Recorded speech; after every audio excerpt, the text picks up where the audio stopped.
Certa vez, Jesus fez uma afirmação. Ele disse: e este evangelho será pregado no mundo inteiro.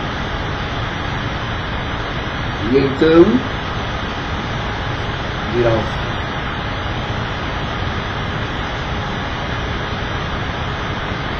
Nesta madrugada passada, o Espírito Santo me inquietou com esta frase, com esta expressão: este evangelho.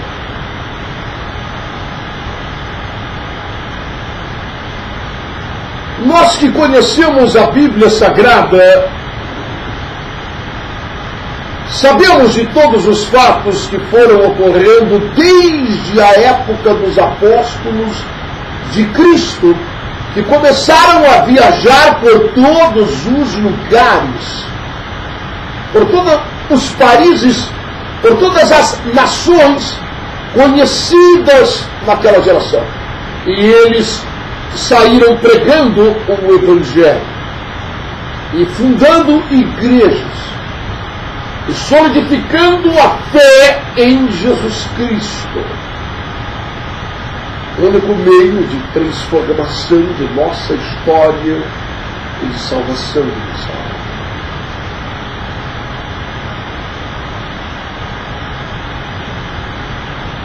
E à medida em que os anos foram se passando, o apóstolo Paulo, levantado pelo Espírito Santo como apóstolo dos gentios,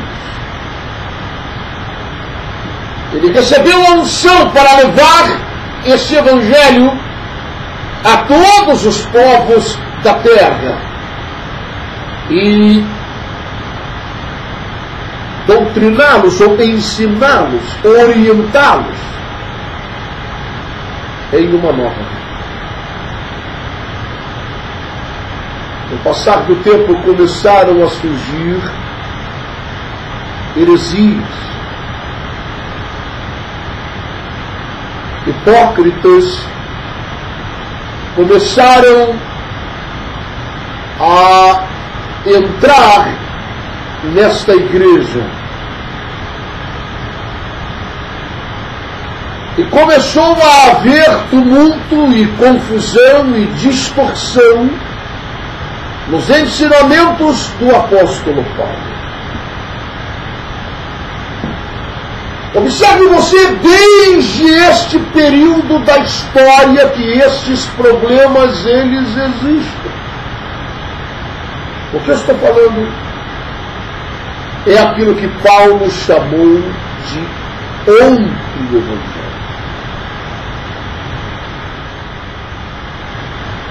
E isto não é algo secundário, de menor importância, que nós podemos deixar passar desapercebido, porque afinal nós podemos usar alguns textos bíblicos e dizer que o que importa é que Cristo seja pregado. Não importa a motivação que eles estejam fazendo, desde que estejam com uma Bíblia na mão, falando de Jesus, isso é que importa.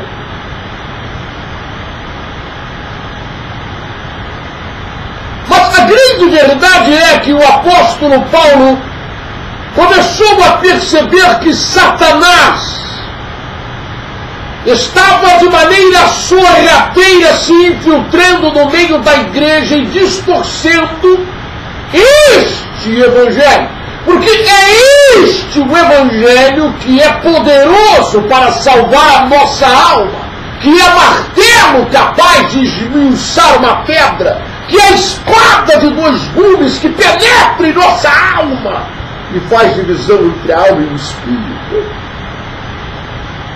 Se isso for distorcido, mutilado de alguma forma, Satanás não precisa levar as pessoas aos prostíbulos, ele não precisa levar as pessoas aos botequins e aos bares da cidade, ele não precisa levar as pessoas ao vício do crack e abandonarem suas casas e colocarem um cobertor sobre o corpo e frequentarem a cracolândia da cidade. Não, ele não precisa disso. Se ele distorcer, se ele conseguir arrancar a espinha dorsal, a verdade, única capaz de libertar, se ele conseguir arrancar isso, ele vai deixar as pessoas com Bíblia na mão, ele vai deixar as pessoas com terno e gravata, ele vai deixar as pessoas com linguajar gospel, ele vai deixar as pessoas com músicas que falam de Jesus e exaltam a Deus, ele vai deixar as pessoas em volta a uma religiosidade vazia e ele vai arrastar toda essa gente com ele para o lago de fogo e enxofre. Se muitos hoje não fazem questão de conhecer a Bíblia, se muitos hoje não fazem questão de meditar sobre estas verdades, eu quero dizer a você que Satanás, ele conhece versículo por versículo e mais, ele conhece a Deus. E ele, Lúcifer, sabe que a coisa é séria, que isto não é brincadeira, que esse juízo virá de verdade, que estas profecias se cumprirão. E que a grande maioria será enganada. Eu não quero estar entre eles, e eu acredito que muitas pessoas que me ouvem e que me veem agora em qualquer lugar, também não desejam que os seus nomes venham estar dando cumprimento a esta profecia e serem lançados nesse lugar de tormento eterno. Eu tenho certeza disso. Paulo, ele chamou estas distorções, preste bem atenção. É necessário que você entenda. Nós não estamos aqui para falar mal de nenhuma denominação. Nós não estamos aqui movidos por inveja do ministério rico e próspero de quem quer que seja. Não, de forma.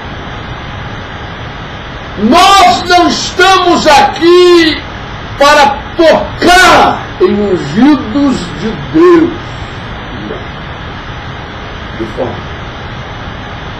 Mas nós estamos aqui no interesse de pregar este Evangelho e denunciar a mentira e o engano de Satanás. Faz parte deste Evangelho. E hoje eu entendo aquilo que Paulo disse quando afirmou: ai de mim se eu não pregar esse Evangelho. Sabe por quê, meu irmão? Sabe por quê, meu irmão? Você que me ouve e me vê em algum lugar. Porque pregar a verdade não é fazer amigos. Quem faz amigos, quem está interessado em granjear amizades por todos os lados, são falsos profetas que agradam a gregos e a troianos, que passam a mão sobre a iniquidade e o pecado das pessoas e estão bem com todos, que pregam o Evangelho água com açúcar, que não arranca lágrimas, que não faz os olhos das pessoas enxergarem suas iniquidades e o destino que lhes aguarda.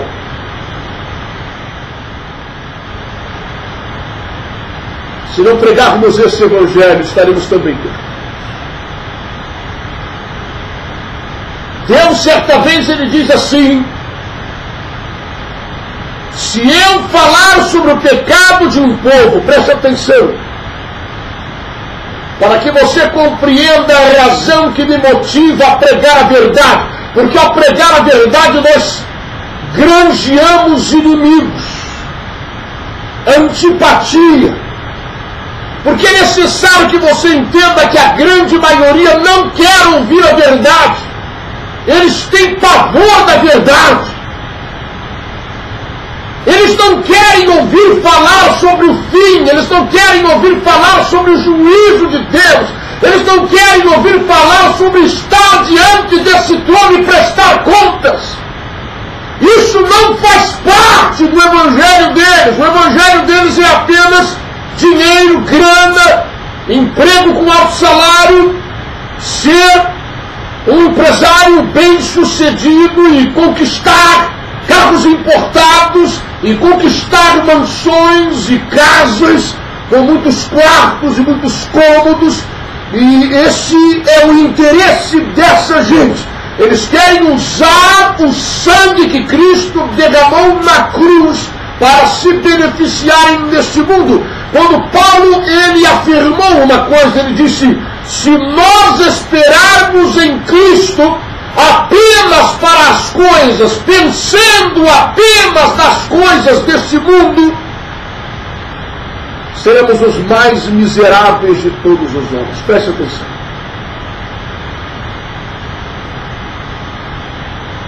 Isso não quer dizer que Deus não nos abençoará nesta vida.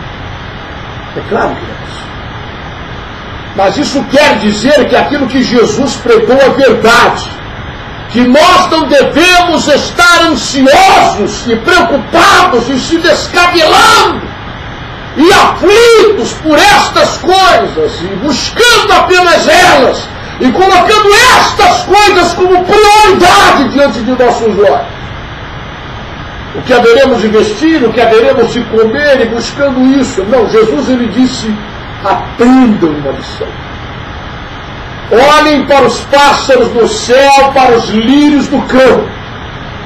Descansem no coração de vocês.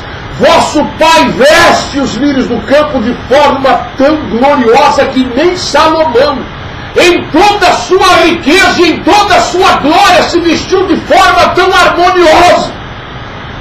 Ora, se ele veste assim o lírio do campo, que hoje existe, amanhã não existe mais, quanto mais ele terá prazer, alegria, ele fará porque ele quer.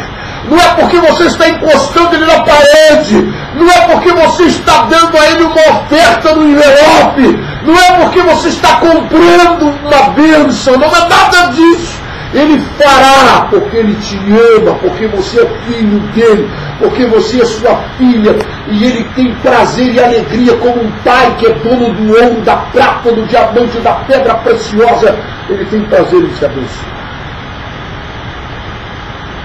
Jesus disse: os pássaros não morrem de fome, eles não trabalham, não ajuntam celeiro, eles não ficam preocupados, nenhum deles morre de fome.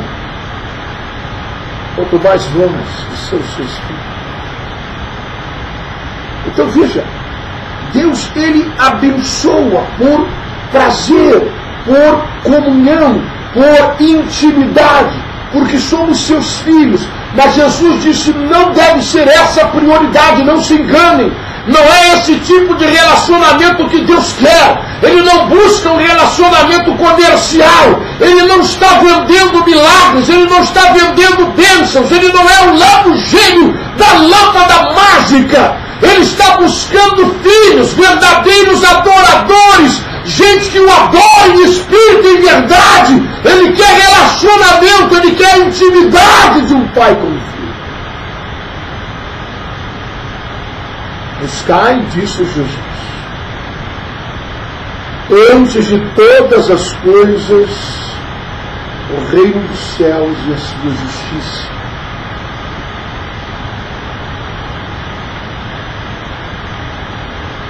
E todas as demais coisas. Foi Jesus que disse. Veja, foi Jesus. Ele disse: todas estas demais coisas que as pessoas se descabelam para conquistar, tudo isso, as bênçãos de Deus, elas vão seguir vocês. Elas vão correr atrás de vocês. Não se preocupem com isso, Deus fará, porque Ele ama vocês, porque vocês são filhos dele. Mas buscai em primeiro lugar o reino dos céus, e cuidado, busca também a justiça, porque há um juízo, há um julgamento. Cuidado com essa coisa. Busca em primeiro lugar isso, é a eternidade da alma de vocês.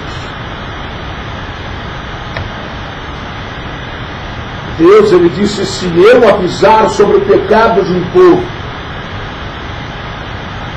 e sobre o juízo que virá sobre eles por causa dessa iniquidade, mas se você não os avisar, se você não falar com eles, se você não abrir a sua boca, e eles morrerem nessa iniquidade, morrerão assim, porém o sangue deles eu requererei de vossa mão.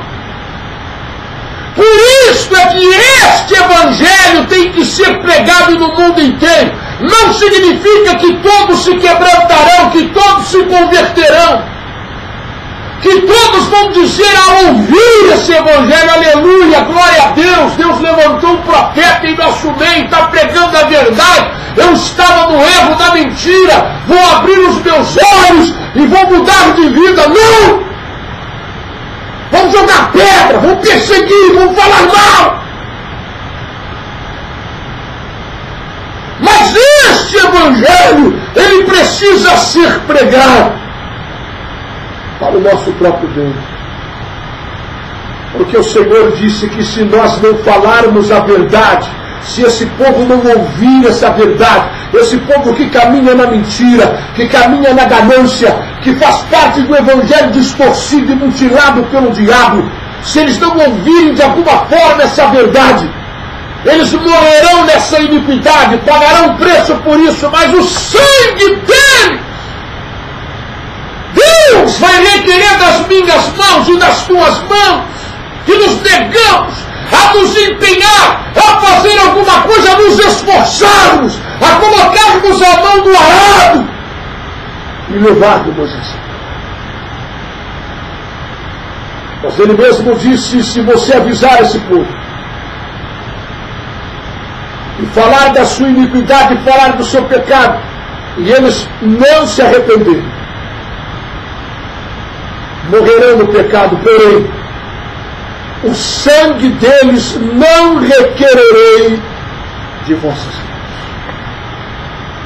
Sabe, enquanto nós estamos pregando este evangelho, estamos fazendo a vontade do Pai, estamos cumprindo uma ordem de Jesus, mas não estamos fazendo isso na inocência, na infantilidade de pensar que estamos angariando amigos e conquistando simpatia dos líderes religiosos. Não estamos conquistando mais inimigos, porque o diabo se opõe a esse evangelho, e a maioria dos religiosos e a maioria dos líderes, eles estão no bolso de Satanás. Sabe, meu irmão e minha irmã, você que me ouve, você que me vê em algum lugar, eu estou sempre, constantemente procurando tomar conhecimento do que sucede nesse mundo ao meu redor, e constantemente recebo vídeos de pessoas querendo a minha opinião sobre o que está sucedendo, aquele movimento estranho na igreja tal, e aquele outro movimento na igreja fulana de tal, e eles querem saber o que pensamos sobre aquilo, o que temos a dizer sobre essas coisas, de maneira que hoje nós vivemos uma diversidade gigantesca de evangelhos.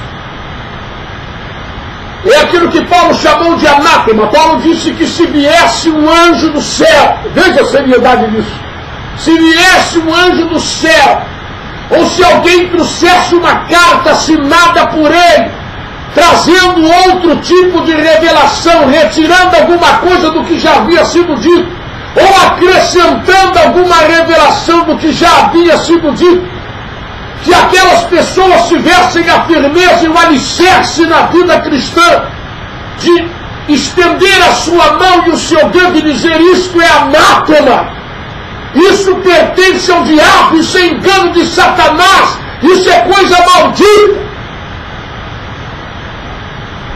Na verdade, o livro de Apocalipse diz que todo aquele que acrescentar alguma coisa ao que foi revelado nesse livro, lhe será acrescentado os ai e as dores que estão descritas no livro de Apocalipse.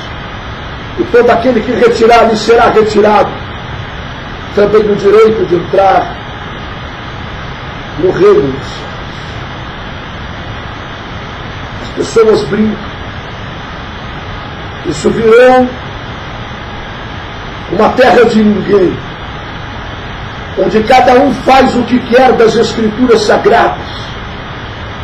Essa é a matéria-prima. O povo hebreu no deserto do Sinai usou o ouro dos egípcios para construir um boi e trocaram a glória de um Deus vivo pela figura de um boi que come ervas. Hoje as pessoas usam outra matéria-prima, elas usam as próprias escrituras sagradas e elas, de forma indiscriminada, escolhem versículos bíblicos e arrancam eles de um contexto geral e mutilam toda a revelação de Deus para construir o Deus que lhes interessa, que a ambição deles deseja construir com as próprias mãos.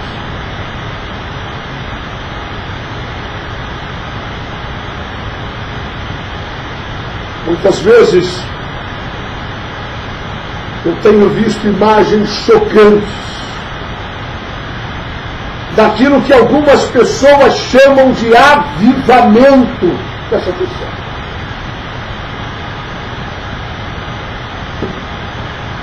Para que eu concordasse com estas pessoas, eu teria que rasgar a Bíblia, rasgar os ensinamentos do apóstolo Paulo à igreja de Jesus. Mas eu prefiro ficar com os ensinamentos do apóstolo Paulo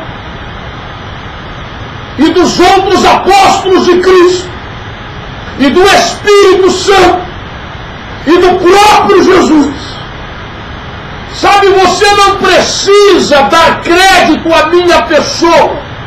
A única coisa que você precisa é ter a curiosidade de abrir a Bíblia Sagrada dos Evangelhos e ler as coisas que estão escritas lá, porque você ficará pasmado, pasmada, em ver a grande mentira que a maioria dos evangélicos ou religiosos ou cristãos estão envolvidos. Num dos vídeos que me foi enviado uma igreja na América, estamos falando de uma igreja evangélica. Presta atenção. Nós não estamos falando de um terreiro de feitiçaria ou de adoração a Satanás ou coisas do gênero.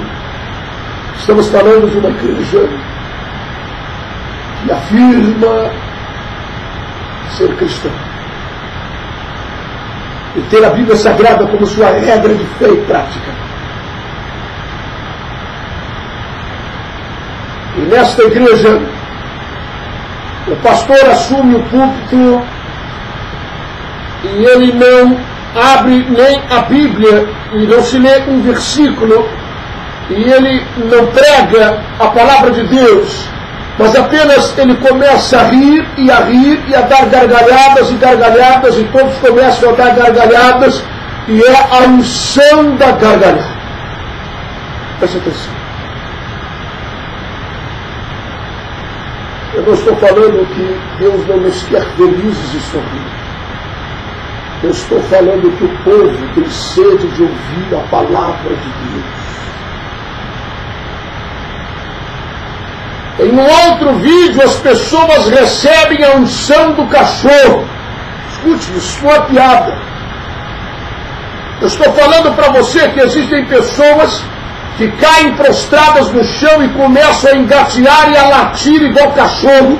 E num desses vídeos o pastor coloca uma coleira no pescoço de um dos membros, que sai latindo do corredor da igreja. E isso tudo eles chamam de avivamento espiritual.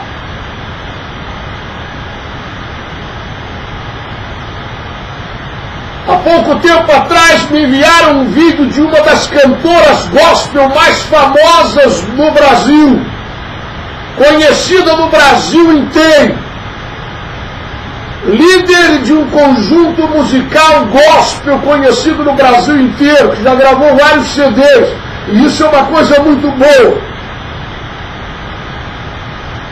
Mas nós nunca devemos nos esquecer que algumas pessoas, elas recebem bênçãos de Deus pelo fato de terem tido uma vida rendida e consagrada a Deus. E Deus as abençoa. E elas recebem unção de Deus. Mas muitas dessas pessoas, elas começam a se ensoberbecer e a se considerarem grandes demais. Em todos os níveis da igreja, pastores, cantoras, obreiros, todos os níveis da igreja.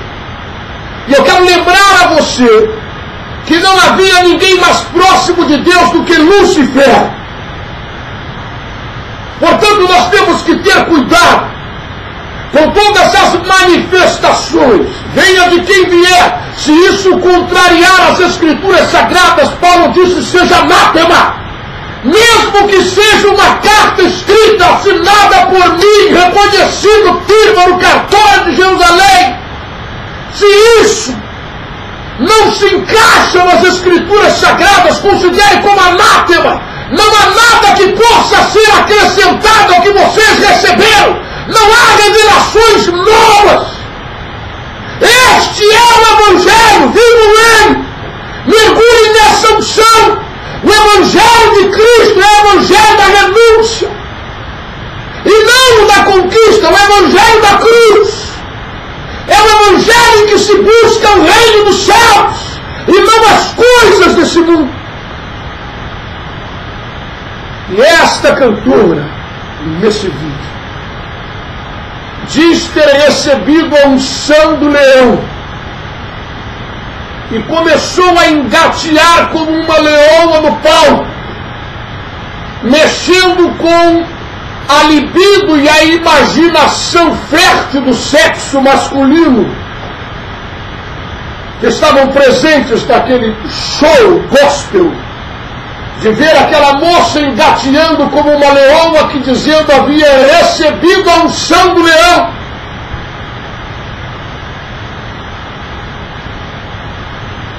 E quantos vídeos nós temos na internet de igrejas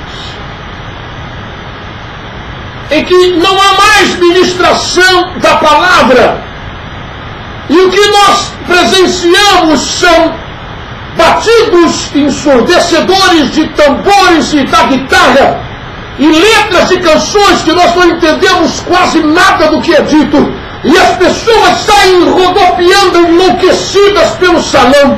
E se você comparar as imagens que você pega no YouTube de um terreiro de candomblé e estas manifestações chamadas por essas pessoas de avivamento, você vai ver não apenas uma mera semelhança naqueles rodopios frenéticos, mas você vai ver que são exatamente iguais.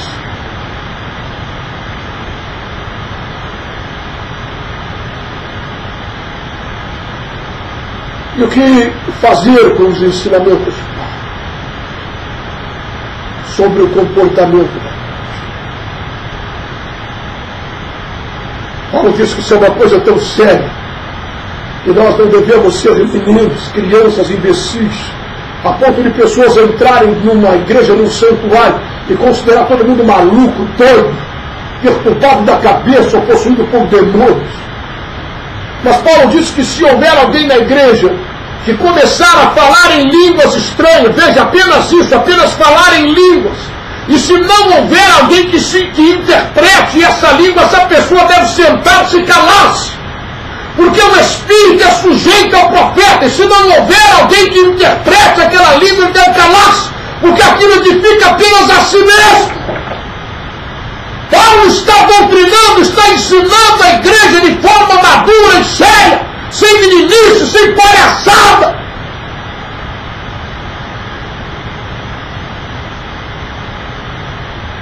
Olha, mas nós chegamos ao fim do nosso programa, infelizmente o tempo não espera. Nós voltaremos a esse assunto e daremos continuidade a este, né?